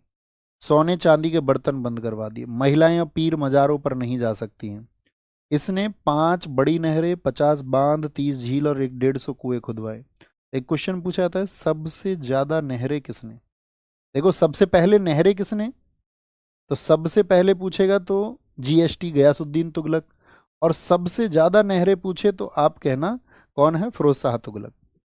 अद्धा और बिख ताबे चांदी का मिश्रण सिक्के भी इसने चलवाए। एकता प्रथा हमने आपको बताई थी, इसने शुरू करवाए। इसने रोजगार दफ्तर खुलवाए कि लोगों को रोजगार मिल पाए, क्या मिल पाए, रोजगार मिल पाए। बस आज हम इसको पढ़ेंगे साथी, फिरोज शाह तुगलक को ही पढ़ेंगे। दीवार ए बंदनगान दासों पर नियंत्रण के लिए, भाई दास जब इतने सारे थे, दास क्यों रखता था, क्योंकि इसको क्या थे, बहुत सारे काम करवाने थे। अब आपका अशोक स्तंभों को खिंचवा के लाना था, हजारों मजदूर तो इसने दास उसमें लगा दिए थे। दासों की भर्ती के लिए भी एक डिपार्टमेंट इसने बनाया था, अर्जे बंदरगान। दान के लिए दीवान ए खैरात, मुस्लिम लड़की और विधवाओं को ये दान देता था। इसने एक अस्पताल खुलवाया था, दारुल सफा, बहुत पूछा जाता है तुगलक वंश के समय पर दारुल सफा क्या है, हॉस्पिटल है। दीवान इस्तिहाक किस लिए था, वृद्धों को ये पेंशन देता था, पेंशन देता था। दीवान रिसालत ये था पब्लिक ग्रीवियंस के लिए, लोक शिकायतों के लिए। दीवान मुस्तक राज था आपका लगान वसूलने के लिए, कि लगान वसूली जाएगी। इसने बहुत सारे नगर बसाए, हिसार दिल्ली के, हरियाणा का हिसार आपका, फिरोज शाह कोटला जो कि दिल्ली में है। जौनपुर इसने बनाया था जूना खां, जूना खां कौन है, मोहम्मद बिन तुगलक, उसकी याद में बसाया। फिरोज शाह तुगलक भी ये फिरोज शाह कोटला भी बहुत पूछा जाता है। इसके समय बर्नी ने तारीख फिरोज शाही लिखी, जिस तारीख फिरोज शाही को हम सोर्स बता रहे थे वो किसके टाइम पर लिखी गई है, तो वो फिरोज शाही नाम आ रहा है, तो फिरोज शाह तुगलक के समय। इसने अपनी आत्मकथा, अपनी ऑटोबायोग्राफी लिखी, फुतुहात फिरोज शाही। तो आप कहोगे भैया इससे पहले तो कोई शासक ही नहीं है दिल्ली सल्तनत में जिसने अपनी ऑटोबायोग्राफी भी लिखी हो, तो इसने ऑटोबायोग्राफी लिखी, ठीक है। इसने चांदी का ससगनी सिक्का चलवाया था, चांदी का ससगनी सिक्का। बंगाल अभियान इसने किए, जाजनगर अभियान इसने किए, वो उतने महत्वपूर्ण नहीं, आपको याद भी नहीं रखने। पुरी जगन्नाथ मंदिर पर इसने आक्रमण किया, नगरकोट पर इसने आक्रमण किया, और यहीं से जो पुस्तकें इसको मिली उनका फारसी अनुवाद करवाया अजुद्दीन खान से। अशोक के दो स्तंभों को ये साथी कहाँ लेकर आया था, दिल्ली लेकर आया था। टोपरा, एक टोपरा हरियाणा में था, उसको दिल्ली ले आया था, और मेरठ से। तो बहुत सारे दास तो इसी काम में लगाए थे। फिरोज शाह तुगलक के बॉक्स में देखिए, उसके बेटे शासनकाल में ही मर गए। तीसरा बेटा फतेह खां गयासुद्दीन मोहम्मद शाह के द्वारा मारा गया। 1368 में इसने कुतुब मीनार की मरम्मत कराई। फिरोज शाह तुगलक के बाद के शासक हैं जो थोड़े थोड़े समय के लिए रहे, लेकिन आपको इन सबको याद नहीं रखना है। आपको याद रखना है कि अंतिम शासक जो रहा आपका तुगलक वंश का, वो कौन था, नसीरुद्दीन महमूद। आपको सिर्फ ये याद रखना है, इसके ऊपर का टारगेट में कुछ भी याद नहीं रखना है। सर मैं तो विजेता सीरीज भी कंप्लीट कर लिया है, तो अब क्या करूं, अब कुछ करने की जरूरत नहीं है दोस्त, अब सिर्फ मार्क्स लगाते रहिए। अगर आप नायक और विजेता कर चुके हैं तो मैं कहूँगा आप कुछ मत करिए, ठीक है। उसी को बार बार अब आप लोग क्या बोलेंगे, रिपीट कर लीजिए। तो आज के टारगेट में साथी हम लोगों को आपका कहाँ पर हम पहुंचे थे, आपका आज के टारगेट में आज के टारगेट में क्या बोलेंगे हम वहाँ पर, तो ये जो हमारा अंतिम शासक हमने बताया नसरुद्दीन महमूद, तो नसरुद्दीन महमूद के समय पर ही तैमूर लंग का आक्रमण हुआ। तैमूर लंगड़ा आया, ये भी चंगेज खान की तरह बहुत क्रूर शासक था, तो बहुत पूछा जाता है तैमूर लंग ने कब आक्रमण किया था। इसकी समय ही मलिक सरवर ने सरकी वंश की स्थापना की थी, ठीक है। और इसी के समय एक पुस्तक लिखी गई तारीख मुबारक शाही, जिसको याहिया बिन सरहिंदी ने लिखा है। तैमूर का आक्रमण 1398 में हुआ, भारत में उसका बहुत विरोध हुआ था, लेकिन क्या पहुंचेंगे वो तैमूर लंग अप्रैल 1388 में, 88 नहीं 88 में समरकंद से चला और 1390 में दिल्ली पहुंचा। इसके बाद में आएगा हमारा सैयद वंश, सैयद वंश इसको भी खत्म ही कर लेते हैं, आज का टारगेट पूरा अचीव हो जाएगा। सैयद वंश मुझे बताइए साथी, दिल्ली सल्तनत का कौन से नंबर का वंश है। इसके संस्थापक हैं खिज्र खां, इसमें बस आपको संस्थापक याद रखने हैं, ठीक है। ये तैमूर लंग का एक सेनापति था, तैमूर लंग इसको यहाँ पर अपॉइंट करके चला गया था, ठीक है। तो दौलत खां तो उसको पराजित करके दिल्ली का ये सल्तनत सुल्तान बनता है। ये स्वयं को पैगंबर मोहम्मद का वंशज मानता था, सुल्तान की उपाधि धारण नहीं की। इसका टाइटल है रैयत आला, क्या टाइटल है, रैयत आला। 1421 में इसकी डेथ हो गई। इसके बाद में मुबारक शाह आया, इसका पुत्र था, वो खिज्र खां का बेटा था। इसने सुल्तान और शाह की उपाधि धारण की, अपने नाम से सिक्के चलवाए, खुतवा पढ़वाया। इसकी हत्या इसके ही वजीर सरवरुल मुल्क ने कर दी। इसने याहिया बिन सरहिंदी को संरक्षण दिया, जिसने तारीख मुबारक शाही लिखी। तारीख मुबारक शाही, तो उसको इसने संरक्षण दिया था। सबसे योग्य शासक था, कभी भी आपसे पूछे कि सैयद वंश का सबसे योग्य शासक मुबारक शाह, इसने मुबारकबाद शहर की स्थापना की। इसके बाद में आता मोहम्मद शाह, इसका वास्तविक नाम मोहम्मद बिन फरीद खान था। इसके समय पर महमूद शाह खिलजी ने दिल्ली पर आक्रमण किया, ये अलग बातें कभी नहीं पूछी जाएंगी। इसके पिता के बारे में क्या बोलेंगे आपका, इसका पिता फरीद खान अलाउद्दीन आलम शाह फिर गद्दी पर आता है आपका इसके बाद में 1445 से 1451। ये अगला शासक है, इससे इससे अगला शासक है, और ये सैयद वंश का अंतिम सुल्तान है, ये बात याद रख लेना। यानी ये पिता किसके बताए जा रहे थे, पिता बताए जा रहे हैं मोहम्मद शाह के, और अलाउद्दीन अहमद शाह, बार हम बॉक्स में ही बना देते हैं इसको, अलाउद्दीन अहमद शाह, ये नीचे लिखना था लेकिन गलती से ऊपर मिसप्रिंट हो गया।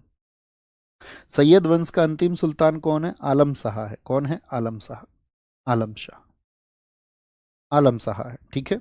हामिद खान से मतभेद होने के कारण वह दिल्ली छोड़कर बदायूं चला गया और वहीं उसकी मौत हो गई। उसके वजीर ने दिल्ली का राजपाट बहलोल लोदी को सौंप दिया। किसके वजीर ने, यानी आलम शाह कहाँ चला गया, शासन को छोड़ करके, शासन वासन छोड़ के चला गया बदायूं, और इसके वजीर ने यहाँ पर दो लोगों को बुलाया, वेलकम किया कि भाई दिल्ली जो पहले आ जाएगा, तो कहते हैं उनमें से बहलोल लोदी पहले पहुंच गया और बहलोल लोदी को ये जिम्मेदारी मिल गई, ठीक है। और इसके बाद में हमारा नेक्स्ट टारगेट कल शुरू होगा, जो कि होगा लोदी वंश से। तो आज के टारगेट में साथी हमने आपको जो चीज़ें बताई हैं 4-5 वंश में कि भैया इन पर आपको फोकस रखना है, तो उम्मीद करेंगे आप वो फोकस रखेंगे, ठीक है बॉस। ओके बॉस, तो अपना ख्याल रखिए बहुत सारा। नेक्स्ट टारगेट हमारा क्या होगा हम आपको दिखा देते हैं। नेक्स्ट टारगेट जो होगा हमारा, क्योंकि मिडिवल हिस्ट्री से क्या बोलेंगे आप, उतना जो वेटेज है सबसे ज़्यादा रहेगा मॉडर्न का। तो कल का हमारा टारगेट रहेगा लोदी वंश, छोटा सा वंश है। बाबर भी छोटा सा टॉपिक है। हुमायूं तो बहुत ही छोटा टॉपिक है, हुमायूं में तो 4-5 फैक्ट याद रखने हैं, बाबर के 5-6 फैक्ट याद रखने हैं, लोदी में थोड़े ज़्यादा होंगे 10-15 फैक्ट, और शेरशाह सूरी एक अच्छा टॉपिक है। कल का तो शायद 1 घंटे का हमारा टारगेट रहेगा। ओके, ख्याल रखिए, नमस्ते, थैंक यू।